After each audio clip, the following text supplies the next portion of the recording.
Hey everybody, it's great to be here. This is obviously my first time in Gotland. I didn't even realize until a week ago there was an island.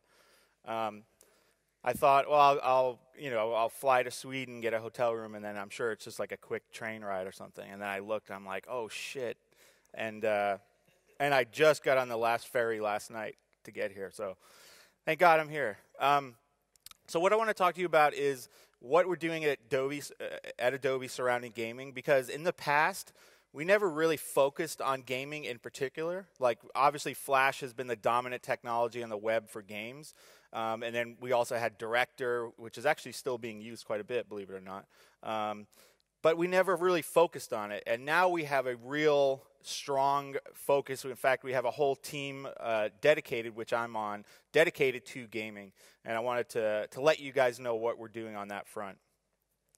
So I'm going to be around for a little bit today, but unfortunately I have to go take the ferry back to Stockholm this afternoon. But I'll be around, so if you want to ask me questions afterwards, feel free to find me. Probably the best way to get a hold of me after this is on Twitter, because that's just the way it is nowadays. And if you just go to @Lee Brimelow, if you want to send me a question if you have later on, that's fine. Definitely do that. So as part of this new focus on gaming, one of the things we did was to build a website dedicated to essentially what we're doing around gaming. And this was released fairly recently. It's at gaming.adobe.com. And I just want to show you a little bit what that site looks like. This is geared a lot for kind of business people or people that are making decisions about what technology to use for their games, because there's a lot of misconception out there, first of all, surrounding Flash and just about our gaming story in general. But one of the most important things in here is the showcase page. And this shows just a lot of high-profile, really successful games that are being built on top of Flash. Not only for the web, but also for mobile devices. I'll talk about this in a little bit, but people still don't realize that you can use Flash to target the iPad and the iPhone. Because everything that's happened has really caused a lot of confusion out there. So this site is definitely aimed to kind of clear this up. So definitely check it out if you want to get more information. Okay, so why use Flash for games? So I mentioned, when we're talking about games for the web, Flash has always been the dominant technology. In fact, for the most part, there's never been any other technology out there. And the biggest reason that companies are building their games in Flash still to this day is the consistency and the reach. There's no other platform out there that can get your game in front of as many people with the kind of quality that you can get with Flash. Now, Adobe right now is also heavily investing in HTML5. So we essentially have two sides of the company. One is really focused on gaming with Flash. The other side is really focused on helping to develop HTML5. So, as things progress in the future, things may change. But for right now and for the foreseeable future, Flash is still the dominant technology because, again, the amount of people that you can reach with it. So we have some new technology and some new numbers surrounding that reach. So about 4 weeks ago, we released Flash Player 11.2, and this included a new feature called Silent Auto Update. And this is very similar to Google Chrome, like when you just wake up one morning and Google Chrome is different. Like it never asks you, do you want to update? It just did it automatically in the background without you even knowing it. So the Flash Player now contains a similar type of feature. So in those 4 weeks, over 103 million people have opted into receiving those silent background updates. So that's a huge number in only 4 weeks. So what this essentially means is that for all of those millions of people, we can now update them to new versions of the player in less than 24 hours. So we don't have to wait, before we'd have to wait 6 months, and we'd be about 80% penetration, and then, so this will allow us to push new versions of the player out to people essentially without them even having to worry about it, because people hate seeing those Flash Player update things come up. So when we're talking about the web And obviously, you know, my talk is primarily focused on building games for the web and for mobile devices. But it also is going to touch the console space because the console market is in somewhat of a decline, as a lot of the gaming revenue is coming out of Facebook and it's coming out of mobile games. When we look at Facebook, Flash obviously rules Facebook for games. 9 of the top 10 games on Facebook are built in Flash. The only one that isn't is Words with Friends, which is a really simple kind of, you know, word game. And I just want to show you a couple of these. Now, you probably already have seen most of these, but so a new one that just got released on Facebook, which was one of the most popular games actually on mobile. It's called Jetpack Joyride, and this is a game that again, was built in C and C++, but as I'll tell you later, we have a technology which allows you to take a C and C++ game and convert it for use in the Flash player for the web. And that's what this one has actually done. So I'm not going to show you too much, but it's the typical Jetpack Joyride that you probably played on the iPad or on some of your devices. So the next one needs no introduction. Everybody has played Angry Birds. Probably almost everybody here is sick of Angry Birds. But yeah, and actually this now has fully been released now. So, and this is a good one to talk about because if you remember a while back, Rovio made an HTML5 version of Angry Birds for Google Chrome, and it worked really nice in Google Chrome. You know, worked kind of okay in other browsers. Other browsers it didn't work at all. So this kind of highlights the, you know, one of the biggest reasons to use Flash is when they chose a technology for their actual game for Facebook, they chose Flash because they want all those features and they want to be able to reach, you know, as many of the 900 million people that are on Facebook. So the game itself is not terribly different. But since we're in Flash, we can go full screen with it, play in full screen. It's got really nice social integration features. Yeah, I won't bore you too much with playing Angry Birds. It's pretty much the same game you're used to playing on your mobile devices. There's a lot of these like power-up features that you can get. And there's a lot of stuff now in here that's specific to Facebook. You know, let me just wipe out this level real quick. Well, that's the thing comes down. Yeah. Well, it really wasn't worth it because I already had solved the level. But you get the idea. There's nothing too exciting there. It's just Angry Birds. You've seen it a million times. But again, they chose Flash because of that reach that they needed. All right. Yes, we're going to see that again, unfortunately. So who's building games for the web in Flash? Well, it's pretty much all of the major game companies. Epic, EA, Zynga, PopCap, Wooga, Rovio, all of those companies. And as I'll show you later on, when we're talking about console quality games, this is now going to be an emerging market where, you know, I mean, first of all, the games you guys are building out there were awesome from what I could see. Really, really nice looking games. Those types of games you would typically play on a console are going to increasingly be played on the web, even in Facebook. So you're going to be able to go to Facebook and play these games you typically would have played on like an Xbox or a PS3. So this is a new emerging market that's coming out.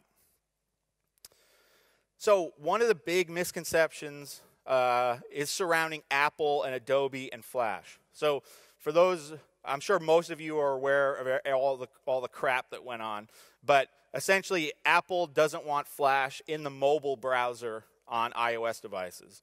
That's fine. You know, that's like 2 years ago. You know, it's not going to happen. And we actually said, okay, we're not going to focus our efforts anymore on the mobile browser version of Flash.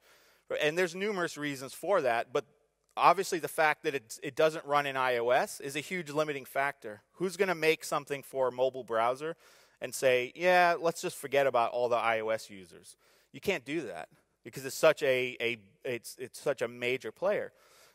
So where we're focusing our efforts is to be able to build a game in Flash and convert it to an actual application, which is where all of the business is anyway. Who's playing games in the mobile browser? Almost nobody, right? Because everybody is using apps. And that's where all the monetization comes in, where you can sell your apps. So if you build games in Flash and turn them into applications, which you can do with a technology we have called Adobe Air, you can not only sell them on iOS, iPad, iPhone, also in the Mac App Store, but Apple is completely happy to allow that, and they're also promoting these games as well. So there is no rift between Adobe and Apple when it comes to using Flash for applications. It's just you can't use Flash for the mobile browser. And I want to show you just one application that came out recently that was actually featured by Apple on the Mac App Store. It's called Botanicula, and it's just a beautiful game. I'll show you a little bit of this. And this is just a really nice 2D game with like beautiful artwork in it. And you basically you have these little characters, and your whole goal is you're walking around this tree and you're trying to save this tree. So you have to basically interact with all of these things. It's like a point-and-click adventure. You kind of have to solve all these different puzzles. And I actually don't know how to solve this, so I'm just clicking. So I don't even really know what that means. But now I have to go to a different part of the tree, and this actually won at the Independent Games Festival for I believe for artwork and for original audio. So again, really nice Flash game, and this doesn't use any of our new like 3D technology that we have. This is just old school kind of Flash work. So definitely check this out. It's called Botanicula. But yeah, I guess I gotta click. Now I have to click it again because I want to see what happens.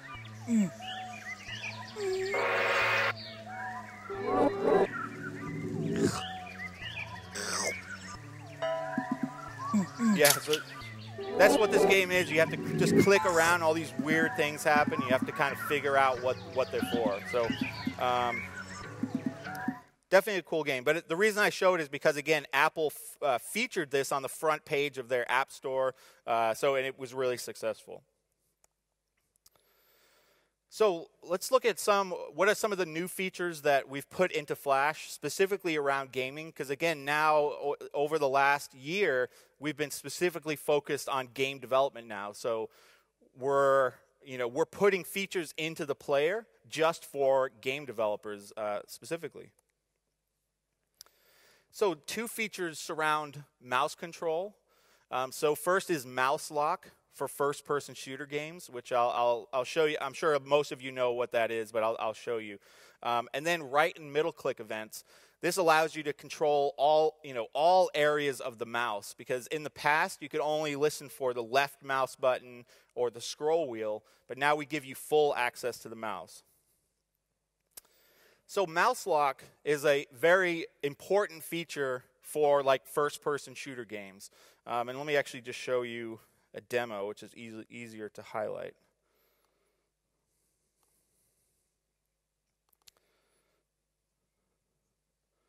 So I have this 3D thing here, and let me go into full screen. And in today's Flash, so I'm looking around this 3D kind of viewport.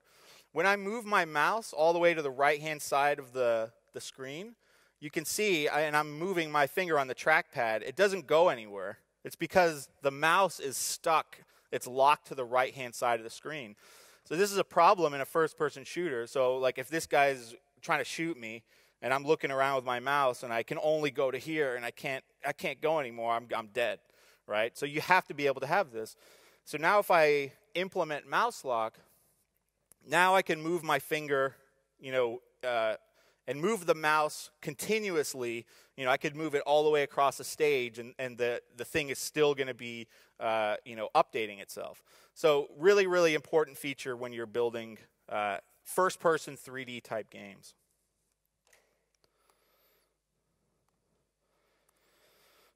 So the other is being able to respond to right and middle click mouse events. So again, in the past, you've only been able to respond to the left mouse button.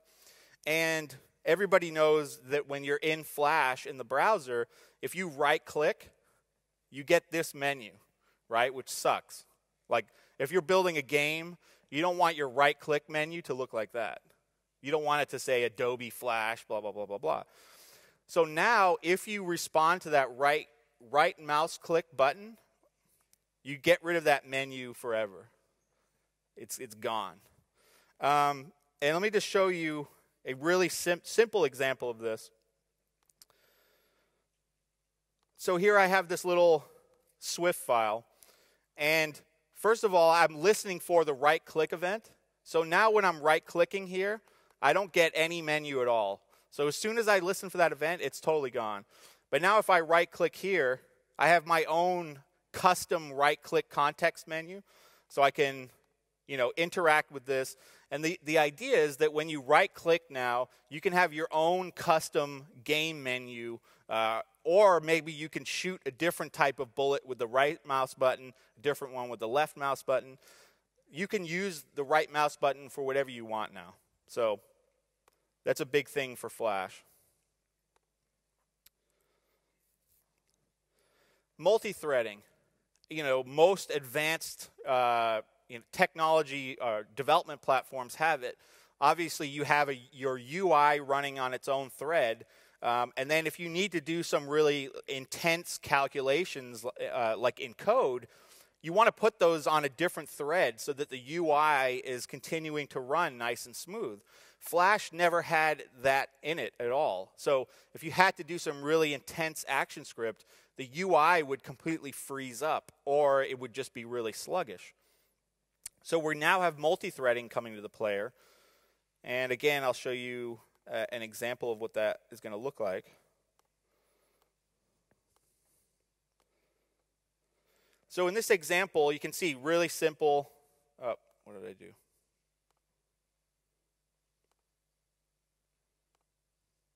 So in this example, I essentially just have this rectangle that's rotating around. Now, when I click this button, I'm going to go off and do like this million-line for loop, which does all this crazy ActionScript code. And in today's Flash player, when I do that, you can see the UI is totally locked up until that ActionScript is finished, and then the UI can start doing its thing again. Because, again, it's all happening on the same thread. But with the new multi-threading feature we're working on, once you click this, you can still fully interact with the UI, and then when that ActionScript operation is finished, you're going to get it, returned to you. So your UI is never interrupted. Again, if you're, most other development platforms, you've always had this, but for Flash, this is something that you never had access to before. So I want to talk really quickly about Flash Professional CS6, which is our new version of Flash, and it has a couple of important features, both for game developers and for people that want to start doing some HTML5 stuff. So when we're dealing with the web right now, there is no one technology which is the ultimate choice for doing interactive web stuff, because now there's multiple technologies. There's Flash, there's HTML5, and there's other things out there as well. So we want to start helping our animators and designers to be able to target multiple outputs, not just Flash. But one of most important for game developers is built-in sprite sheet exporting. So if you're doing 2D games, I'm sure you guys are familiar with the concept of sprite sheets. But animators like to do their animations inside of Flash, especially if they're doing 2D vector type animations. But it was never easy to generate a sprite sheet out of that. You would have to use a separate tool to do it, and it wasn't a really clean workflow. So I'll show you what this looks like in a second. And then the other is the ability to animate in Flash and export for HTML5. And this is using a library called Create.js, which essentially makes it really easy, if you know Flash, to start doing HTML5 stuff. So I'm going to launch up Flash CS6. And I have this file here. It contains this animation. And if we look at it, this actually is just a big timeline vector animation. Let me go to the library and show you what that looks like. So we can see it's this little clip of this dog swimming. And this was created by Chris Georginas, who's one of the top Flash character animators. So let's say I wanted to use that animation in a 2D game, and I wanted to use a sprite sheet for it, because, again, that's the best way to go if you're building games, especially for mobile. So I can right-click on it in the library and say Generate Sprite Sheet. And this is going to go through and look at all the frames of the animation, pack them all together onto this bitmap, which you can see here. It's going to pack all those frames together. And then here's a preview of it actually running from the sprite sheet. So now I can export this in a bunch of different data formats. So first you're going to export the sprite sheet as a PNG. But then for data formats, we don't just support Flash. We support Cocos 2D, HTML5, and you can also put your own formats in here as well. So if you have your own data format that you want to create, you can put it in here. So we're not just limiting you to using these animations in Flash anymore. So I can also export this directly from the stage. So let's say I wanted to put some transformations on this guy, like let's say rotate him, scale him. I could put filters on this. And I can do it directly from the, say, Generate Sprite Sheet from the stage, and it's going to keep all of those transformations in that sprite sheet. So pretty cool time-saving thing if you're building 2D games and you're doing your animation in Flash. So now, again, what if we want to export this to HTML5? Let me actually get rid of this code here. Oh, no, there is no code. So I have this clip, which is on the stage. And then I'm going to go to this panel, which is called Toolkit for Create.js, and leave everything at the default. If I click Publish, we now have that animation running inside of HTML5 Canvas. So you can see this is not Flash. And if I actually look into the developer tools here, you can see it's a canvas. And Flash has generated this JavaScript file with all of those vectors. All the vectors that were on the timeline in Flash have been converted to HTML5 Canvas drawing calls. And you can see the performance of this is really nice. And the nice thing about HTML5 Canvas is that will also run really well in the browser on iPad, iOS, Android, anywhere that has a hardware-accelerated canvas. So again, if you want to start getting into the HTML5 stuff, this is a good way to go about it. Now we can also add code to this. Let me just have this little code snippet. And I'm just going to open the Actions panel here and paste this in. Now this code right here is not ActionScript. This is actually JavaScript. So if you want to do really simple, rapid prototyping, you can actually write JavaScript directly inside of Flash Pro now. Now it's a little weird. You have to put it in this comment block that basically tells Flash that this is JavaScript. And again, this is more for kind of quick prototyping. You're not going to write your whole JavaScript application in here in a comment block. Like that's not going to, that's not going to work too well. But now if I publish this, we can see not only is the animation happening, but it's doing an easing animation to wherever my mouse is. So again, all of this is being done inside of Flash, but running in HTML5. So if you had to do let's say a really simple game for the web, maybe it was like an advert game, like you were doing it for a client who wanted this little advertising game, you could totally do that stuff still inside of Flash and export to HTML5 so that it ran on the iPad or I don't know what it's like in Sweden, but in the US, that's all anybody cares about is the iPad. Like clients and people, like everybody wants stuff running on the iPad, even if they don't know why they want it on the iPad. It's like, why do you really need this thing on the iPad? I don't know. I just want it. Everybody wants to be on the iPad. I'm not sure if that's hit Sweden yet, but.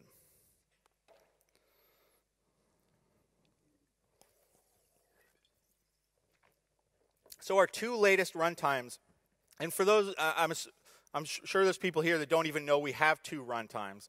Let me just quickly explain what they are. So the Flash player is the runtime that everybody is used to. It's been around forever. That is when you want to view Flash content in the browser. But Adobe Air allows you to take Flash content, the same Flash content, and package it up as a standalone application for iOS, Android, BlackBerry, and also for the desktop. So these are the 2 latest versions we have, 11.3 and Adobe Air 3.3. And these are currently in beta. If you go to the Adobe Labs site, you can check out those things. So inside of Flash Player 11.3, new features that are kind of targeted towards gaming is if you want to go full screen in the browser, you can now accept full keyboard input, which you couldn't used to do in Flash. But it makes it really hard to make a full screen game where you have to chat with other people in the game. You couldn't do that in Flash previously. We now have that background silent update also available for Mac. Really improve the latency of audio, which is, when you tell Flash to play a sound, it should do it as fast as possible. Well, it's now a lot faster. Stage 3D progressive texture streaming. So if you're doing, and we'll talk about Stage 3D in a minute, if you're doing like a console quality 3D game, you can stream in those textures. So it's very similar to a progressive JPEG, where you first see it, it looks really crappy. And then as like more information comes over the network, it looks better, better, better. The same can be done for textures in a 3D game. So you can start playing the game a lot sooner, and those high-res textures will slowly load in as you're able to play. You can now natively encode things to PNG and JPEG. Some of these features are not necessarily specific around gaming, but Adobe Air 3.3, you get everything that I just mentioned in 11.3. You can now debug iOS applications over USB, so you don't have to do it over Wi-Fi. You can test your applications in the native iOS simulator now, which comes with Xcode. A lot of stuff surrounding iOS. Android 4 stylus support, which is a kind of a new like Galaxy Note. I'm not sure if that's popular over here. It's semi-popular in the US. Mac App Store compatibility. We make your application compatible with exactly what Apple says. They have pretty strict guidelines for everything. So we basically make sure your application conforms to those guidelines so you can sell it. So Stage 3D is the biggest new thing surrounding Flash for gaming. Because previously in Flash, pretty much everything would be rendered in software on the CPU, which is the worst place you want to be rendering graphics, because computers and devices have a GPU, but we didn't really use it that much, which was kind of stupid. So now we have this new rendering engine called Stage 3D, which is very similar to OpenGLES 2. So it's a low-level API to allow you to utilize the GPU. And I say it's possibly the worst name ever because it's not just for 3D games. It's just as important for 2D games. Just like you can use OpenGL for doing really fast 2D games, the same thing is true for this. So one of the things I wanted to highlight is, and I think Unity is presenting right after me, is that Adobe now is partnering with Unity. So I know there's, people are, I was talking before with a couple of people, and they're like, well, what's the best tool to use, Flash or Unity? Well, that's not a comparison. There's no overlap at all. Adobe doesn't make a 3D gaming tool, right? And I don't think we're going to make a 3D gaming tool because we would probably suck at it. We're not, Unity and people like Unity and Epic they make awesome 3D gaming tools. So it's better for us to partner with those guys so that you're going to be able to use Unity just like you always have been, but then export to Flash so you can run those Unity games in the browser in Flash and reach all of those people. So if you weren't aware, Unity has created a Flash exporter, which will allow you to, again, you don't have to do anything differently as you're building your Unity game, but you're able to actually just export for Flash Player and run those games in the browser. So I want to show you a quick example. I know a lot of people here are doing Unity, so I'm sure you've seen this demo before. This is the sample game that you get with Unity when you download the tool. It's called Angry Bots. And this is that game running inside of the browser. So now this is now running in the Flash player.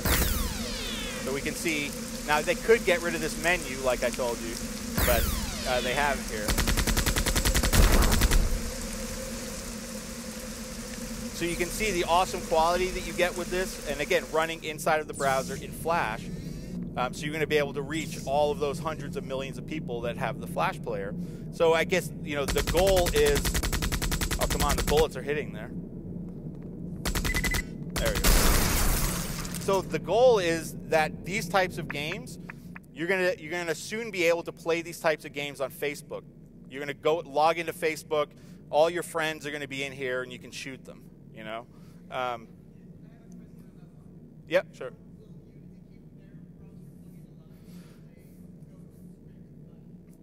No, so they still have their Unity web player, yeah, and they're still developing that alongside. You know, I don't know in the future what's going to happen, you know, surrounding that. You'd have to ask I'm sure ask the Unity guy about that. But no, they are still developing it. It's not going away as far as I know. But the option to go to Flash is nice because, again, you have that humongous reach, right? Everybody has the Flash player when we're talking about the desktop browser. And, again, once we have that auto silent update feature rolled out to everybody, we can just push new features incredibly fast. So it's a really nice option for the Unity tool to be able to go to Flash. But the Unity web player is still there. It's still also a great option to go to.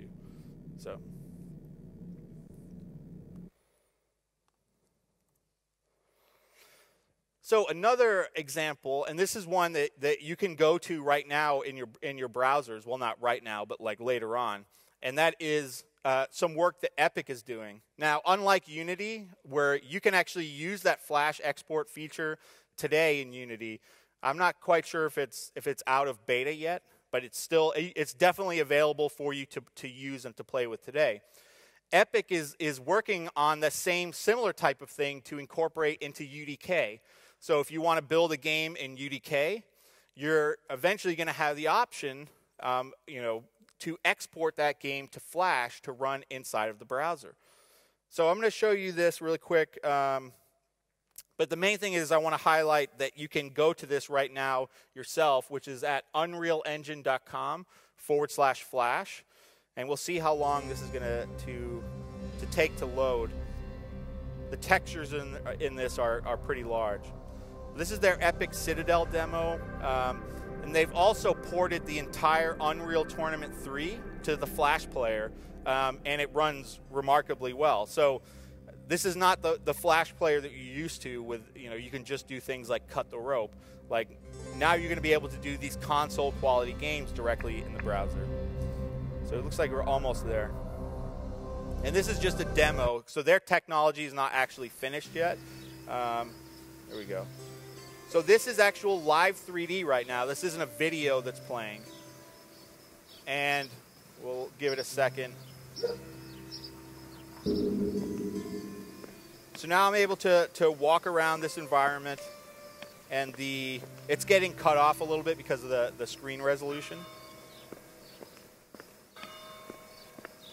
And all of this is running on the GPU, and this is not like some crazy gaming laptop. Like, there's no Alien on the front of this thing, right?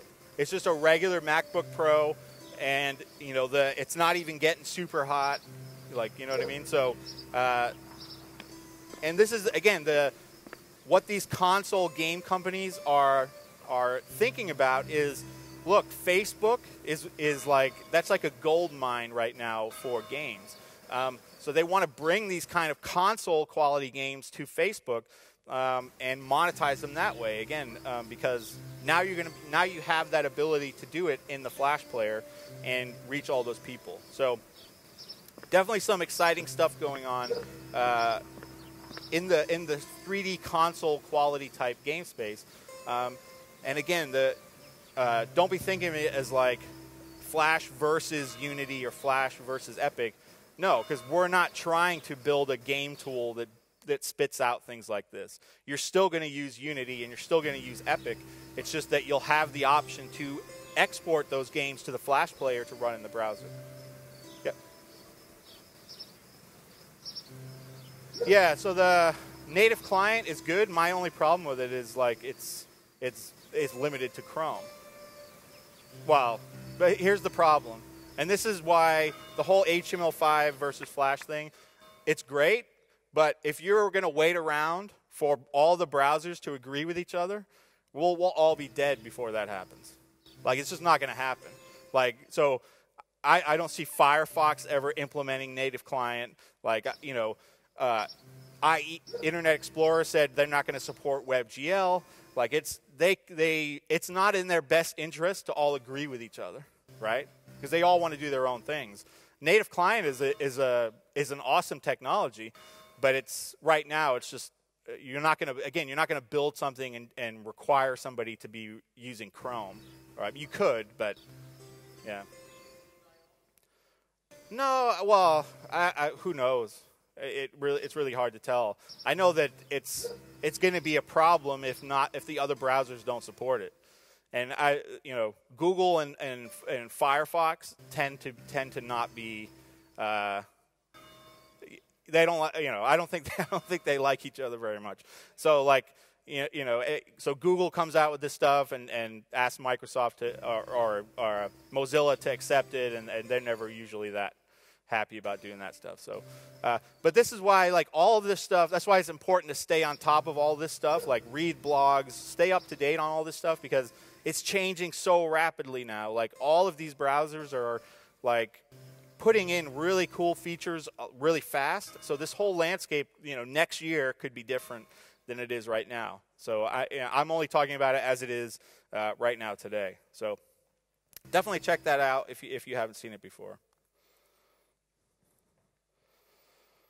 So let's say you want to, say you don't want to use one of these 3D gaming tools, or say you're building a 2D casual game. And that's another thing I want to highlight is, like it or not, but the most popular games in the world right now are not like Halo and stuff like that. It's Angry Birds, Cut the Rope, all of these types of 2D casual games. Now, if you don't want to make those games, then don't make them. Like, make the games that you want to make. But when you get out in the real world, you may find that you have to take on you have to work for a client, and you can't always do what you want. So these games are extremely successful, extremely popular. And is there a question? To be honest with you, I don't even know. I mean, I don't. I haven't heard anything about that. I guess it could be possible, sure.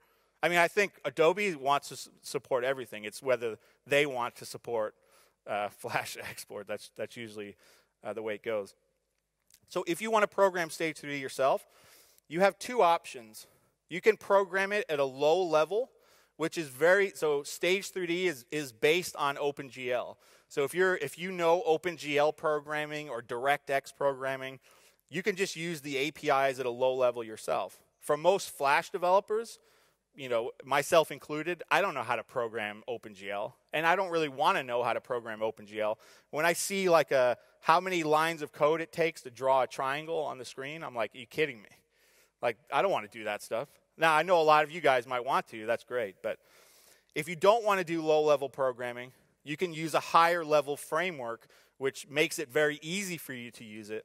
And this is what Angry Birds used. They used a framework called Starling, and I'll explain what that is in a second. So if you want to do a 3D game yourself without the use of a tool, there's a bunch of really nice frameworks available for you to use. These are just a small sampling of them: Away 3D, Alternativa, Flare 3D, Minko. And these make it really easy for you to build 3D games and experiences in Flash that use Stage 3D. But what about 2D, like I mentioned? So I just give this as a sampling of what have been some of the most successful games recently. And maybe like as gamers, they're not that exciting to you, but what's different is like, you know, our mothers are now playing games. Like that's what's completely changed about everything. Because like 5 years ago, no way would my mother play a game. Now she's like, I'm trying to tell her that I love her, and she's like, whatever. You know. It's like, all right, I'm never going to say that again now. So that's the real shift that's happened, is now there's just a huge number of people. That's why gaming is such a, you guys are in the right field of study, because it's an exploding area, because now everybody really is a gamer now because of all these devices and because of Facebook. So we funded this open source project called Starling. So if you want to build 2D games that use Stage 3D, this is an open source framework that easily allows you to do this. And this is what Rovio used for Angry Birds. So here's just some sample code. Now, if you guys are not Flash developers, then you probably don't recognize this anyway. If you've done Flash before, you'll recognize it's just like any regular Flash code, except you're using the Starling APIs. So there's not a lot of new stuff to learn in order to tap into the GPU with Stage 3D. So if you're interested in this, there's a free book online called Introducing Starling. It's just a free PDF file that you can get. If you search for it, you can download it from O'Reilly. It's just a short book, which is a good introduction. So Stage 3D on mobile. So again, one of the big misconceptions, again, is you can't use Flash to target like iOS, but it's very, very powerful to do now because we're able to tap into the GPU on these devices. So I'm going to show you a few demos of that. Just give me a second.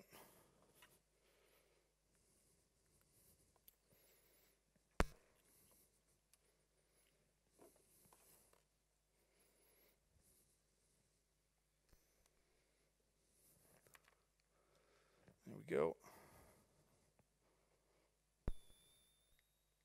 Yeah, you see my password. That's fine. But see, what I always tell people is like, okay, you saw that, but you have to get the iPad from me in order to use it. So, challenge accepted. Wow. So let me show you some examples, and these range from, simple stuff. This is a demo, and this game is actually available open source on our website. It's a top-down shooter built in Stage 3D. It's called Waste Invaders. So if you go to gaming.adobe.com, you can actually download the full source code for this if you want to see how it's put together. Let me just play this for a second. And yeah, it gets pretty intensive. This runs at a solid 60 frames per second. And I killed myself there. But it's a really nice, well-performing game. And again, you'd be surprised, again, when I show this to people, they're kind of shocked that they didn't even know they could use Flash for this type of stuff. But then again, that it runs this well. So if you want to check out the source about how you would build a game like this in Stage 3D, definitely download that source and check it out. So we showed that demo at a couple of conferences, and then this game group in China sent us something that said, nah, that's nothing. Like, we got something better. Like, it's almost the same type of concept of game, a top-down shooter. So let me just show you this level. Like, this is a similar type of game, lots of stuff going on. But this is one of the slower levels in the game. You basically have to avoid that big thing. But let me show you level 5, which is stage 5, which is insane.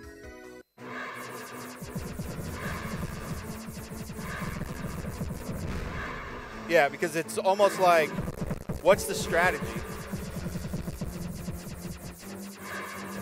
You know, so if I'm shooting a bullet in every direction, every second, what I should just be able to just sit there and win the game. But I'm confused by that. But it's a cool game. Now another game I want to show you, which is really simple game, but it highlights the way in which we can interact with the actual device-specific stuff itself. So this is a game called Geometry Arena. Really simple kind of retro game. Let me just...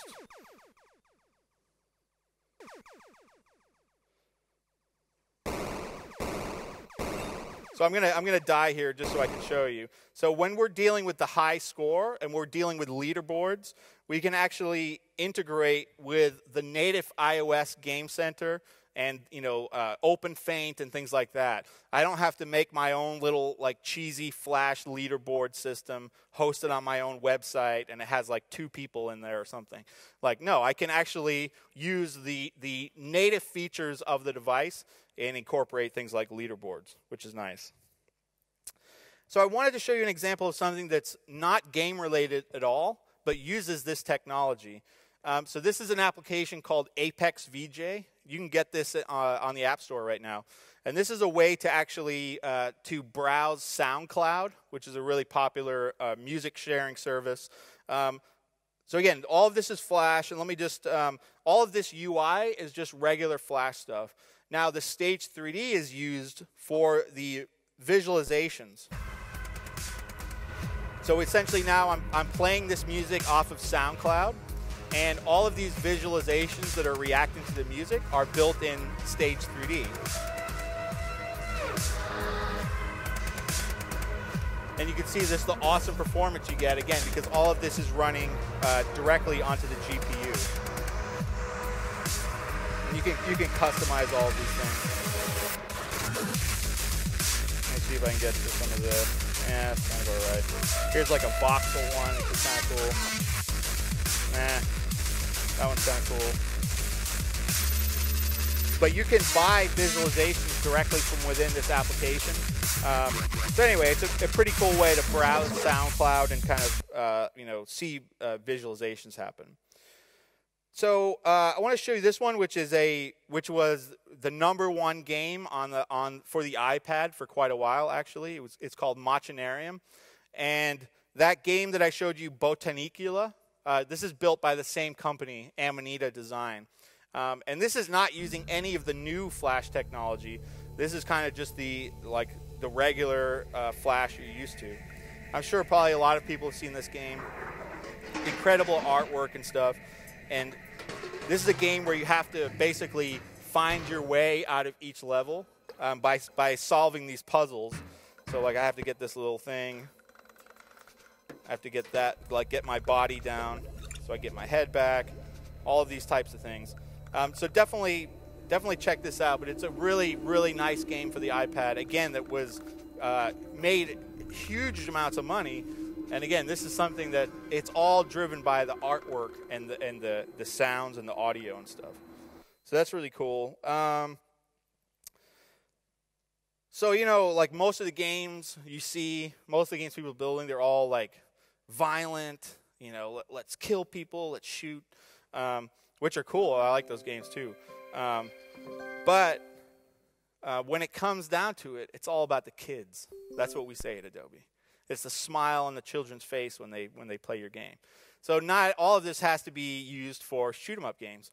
So this is a game built in Flash using Stage 3D. It's called Winter on Whale Island. So I have to like take the frost off of the screen here.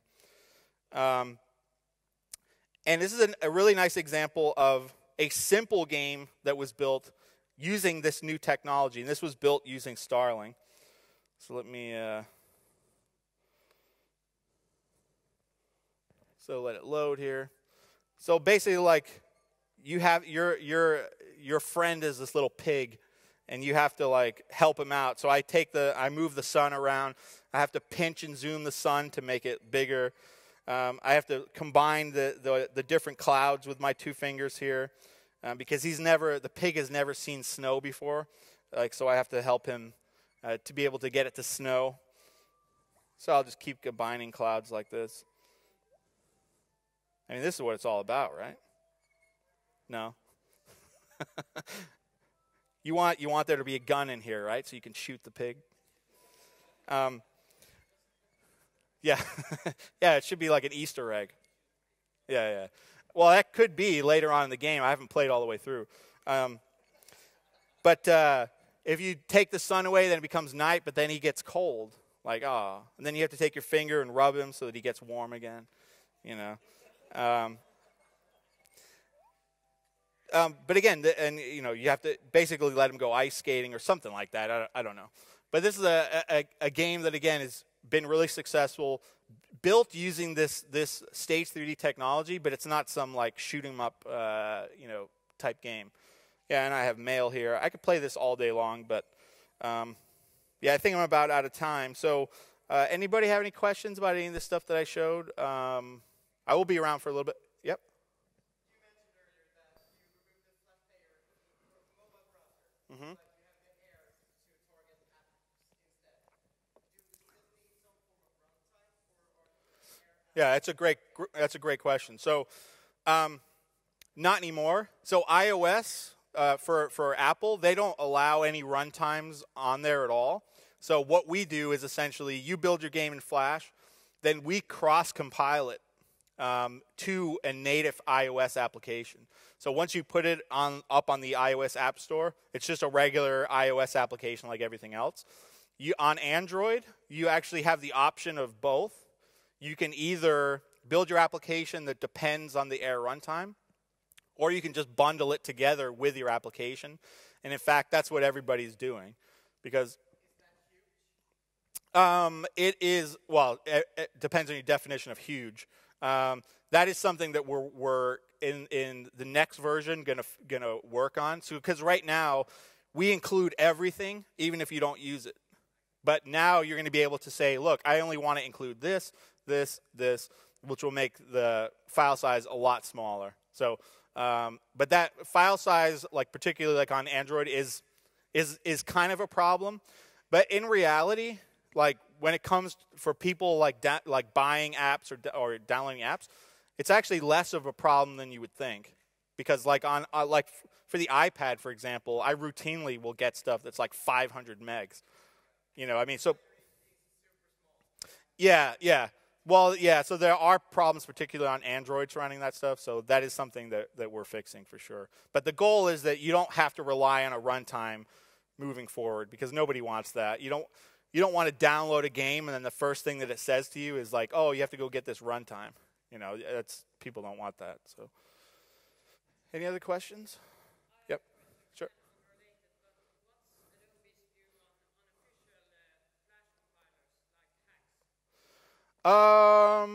So I mean, hacks is kind of a novel approach, right? You can write in, I mean, it's kind of its own language, but it's based on AS3.